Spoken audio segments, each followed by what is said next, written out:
Advance cooking इन्स्टिच्युटमा प्यानकेकको लागि बन्न गइरहेको छ। ल आयो आयो आयो आयो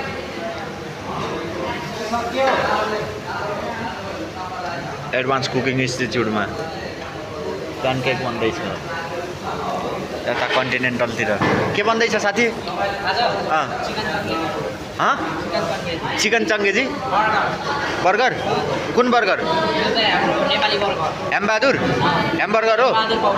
यो के हो दाइ? मेयोनिज हो? ए कस्तो लागिरहेको थियो तिमीलाई? किन? त्यो तिमीले काटेको हो? कसले हो? तिमीले होइन? ए ल ल बनाऊ है।